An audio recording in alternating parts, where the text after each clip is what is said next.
Good morning mga kasama hunters, at nandito tayo sa area at may nadiscover tayong isang tunnel. Kung inyong makikita mga kasama hunters, ayan siya, napakalalim mga kasama hunters.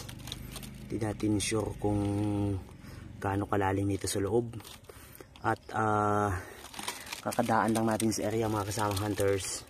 At ayan na nga, sabi ng mga nakapunta dyan at nakapasok mga kasamang hunters ay yung area daw napakalaki nito sa loob, sa gitna ng bundok, sa gitna nito mga kasamang hunters, sa gitna ng kabundukan na yan.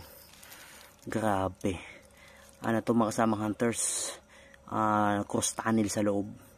Pero hindi mo na tayo in-advise ang pumasok mga kasamang hunters dahil mayroong kubra sa loob pala ito. May ahas sa loob, kubra. At nung pinasok nila sa dulo ay hinabol sila dahil mayroong nangingitlog yata ay kubra doon. Ayan mga kasama hunters, at siguro bukas kasi gayon ay hapon na. Grabe, i-check natin ito bukas. Napakagandang tunnel ito. Sana ay wala na yung ahas doon sa loob, dahil pag nandoon ang ahas patay tayo mga kasama hunters. Pero yung mga ganitong open na tunnel, hindi gano itong wala gano itong mga lamang treasure. Sa lahat ng mga na-experience natin sa matagal na pagti-treasure mga kasamang hunters, ang karaniwan talagang may mga laman na yung mga close. Kasamang hunters, oh, ang lalim pero open tunnel, kaya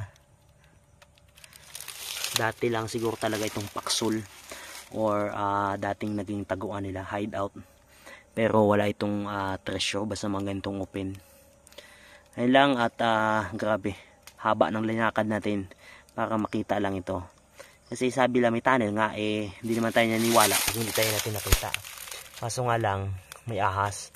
So, wala tayong panlaban sa ahas ngayon, kaya bukas babalikan natin ito mga kasama hunters. Ayun lang, at shout out sa lahat ng mga hunters natin sa buong Pilipinas. Mag-iingat lagi kayo. At lalo na ngayon maganda mag-treasure, El Nino, wala ganong ulan, kaya maganda maghukay. Good luck, at shout out sa lahat ng mga hunters.